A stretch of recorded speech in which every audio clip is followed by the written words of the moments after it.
be able to invade the jungles as effective?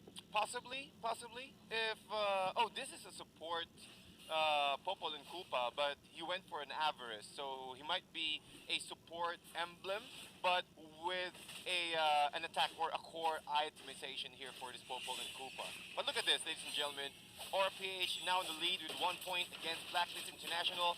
35 minutes in, and Aura PH, Ethan really tried to go for the invade, but he will. In the game is not going to work well. And Esson doesn't even need to flicker out himself, manages to stay alive, but with half HP will be regenerating himself and stay in the lane.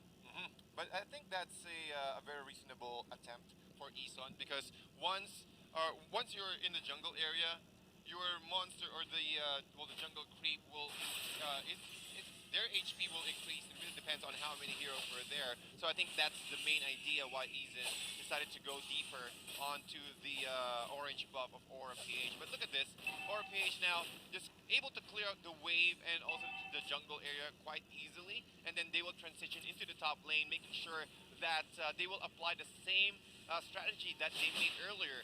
Take down the Harriet as early as possible.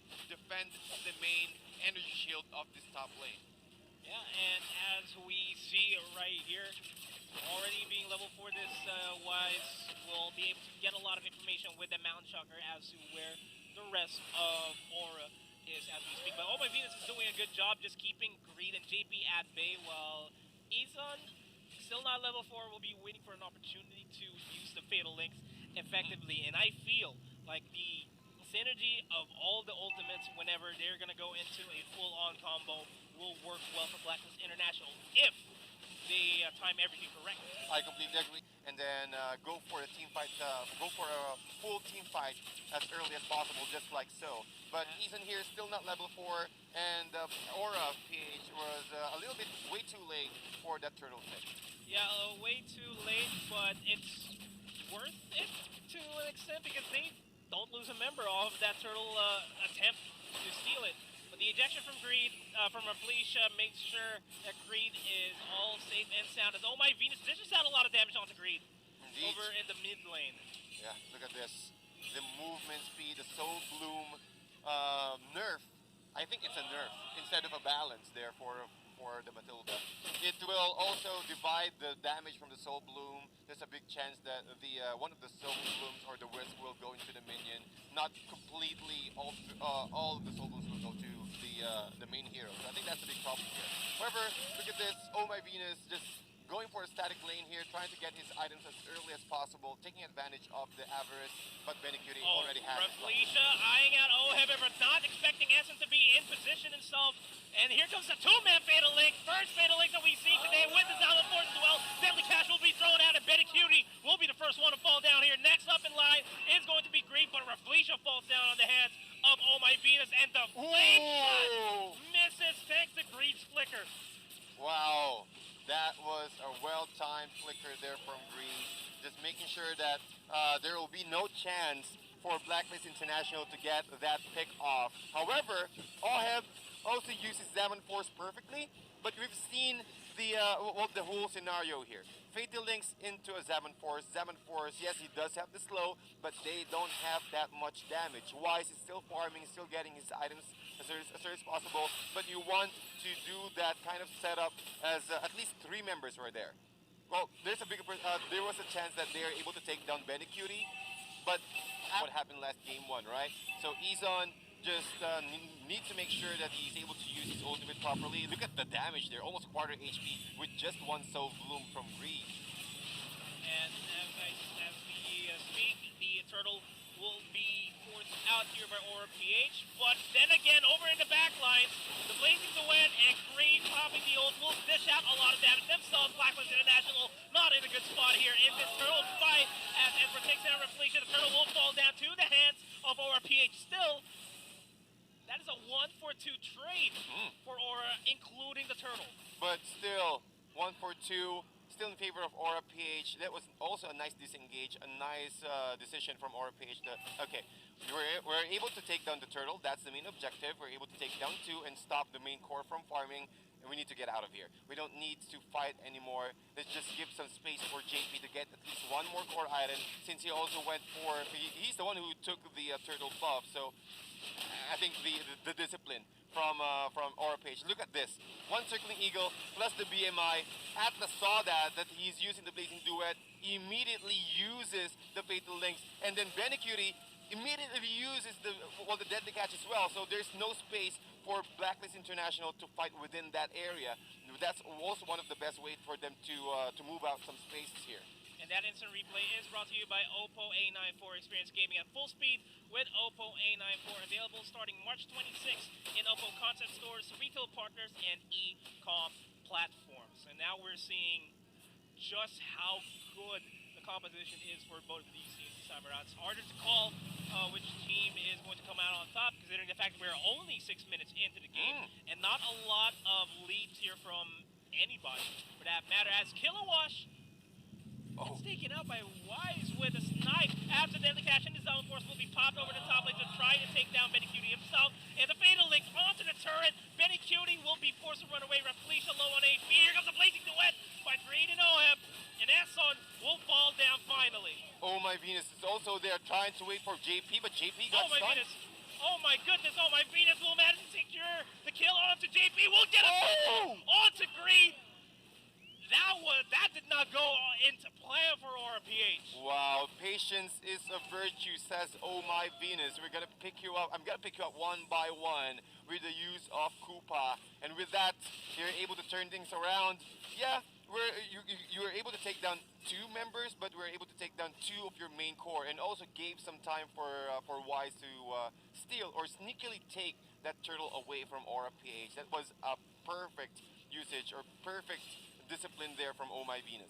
Yeah, we're seeing signs of life here from Blacklist International as the deadly catch, not even enough to prevent the fatal links from coming in, as well as the Zama Force from Oheb. And Benecutie will be taken out. Green forced to pop. The ult, but will get taken out. And look at the damage output by JP with that blazing duet, almost taking out Wise, going in deep onto Oh My Venus, but it's not enough. Will get taken out himself. Aura PH now getting way too confident, taking in fights one by one, which is really risky, and Blacklist International really loves that because, again, Oh My Venus, Koopa, once he's able to get that bite out, that's a lot of time that you can't move, and that will give a lot of opportunity for Blacklist International to dish out, well, to take you out as early as possible. And look at this, Oh My Venus successfully taking out the first tier 1 turret, or rather the mid lane turret here onto the side of Aura Page. So it means more map control, a lot of possibility for Blacklist International to wrap around the every skirmishes, and also Wise there. Edward in the back lines manages to take down JP. Kilowash trying to take down Wise for a trade, but I don't think he'll manage to get out there. As I say that, Edward will be taken out by the members of Aura PH. Kilowash will be zoned out here. Perfect usage of the frigid breath from Eason, slowing down and also pulling Kilowash just at the right moment before he uses his Shunpo. And Blacklist International really was showing a lot of signs of life here. They're really feeling it right now, slowly occupying the Aura Page territory every single time. And Aura Page needs to do something about this. JP was also having a very difficult time now. 0-3-5 as his KDA, and also Wise almost able to finish this turtle in a solo. Yeah, a lot of impatient plays from Aura PH that we've noticed time and again. Beautiful usage of the Mountain Shocker to gain information onto where Aura PH is. And how do you think should Aura PH play this at this point? Well, at the moment, they need to play it carefully now. They cannot fight, or play just like what happened last game 1. They need to take advantage of the brush mechanic. They need to get that surprise factor, take out Oh My Venus as early as possible, and then, or possibly stop the Atlas from getting or for positioning himself on much more better ground, just like so. Rafflesia, he's just waiting for Eason there. Try to use the ejector, try to provide at least, or try to seek more information how Aura Page will position themselves, and then fight as 5. Wait for the fatal links, because once Eason went for the fatal links, automatically, Oh My Venus and also Oheb will use his Zaman Force. Wait for it. Force Oheb to use Zaman Force and then kick him out of there. And Again, good usage of Wise to really pop out the Mount Shocker as much as he can so that he can find out where Benecutie is. As for Felicia, will be forced to fall out. Their Zone Force will be traded out for the Deadly Catch. And look at this, there's just one deadly catch. Even though the cooldown of deadly catch is way too high, but looking at that scenario, they can easily stop the aggression of Blacklist International with just one ultimate.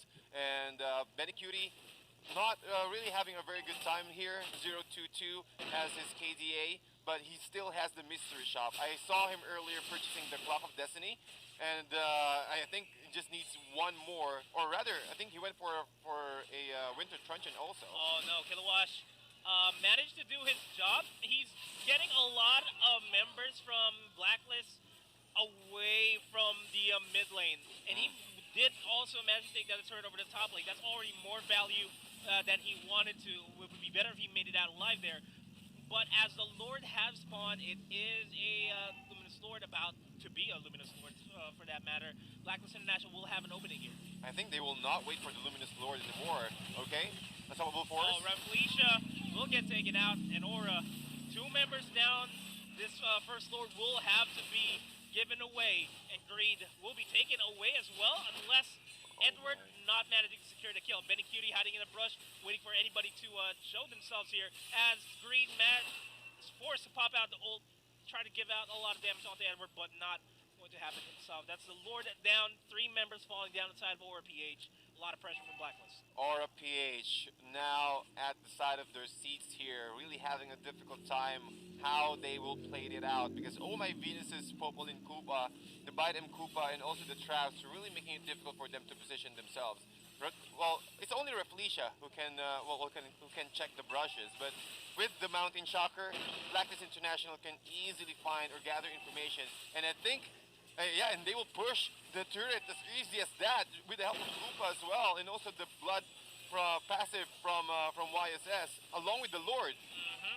And this is looking like a replay of what happened during game number 1 to Blacklist International, or just making them have a taste of their own medicine here, as they are finally seizing up the Lord, seizing up the base. No matter what they do, Blacklist International will still dish out a lot more damage compared to Aura PH, and this game is going to go to Blacklist International, ties up the series, forcing a game number 3.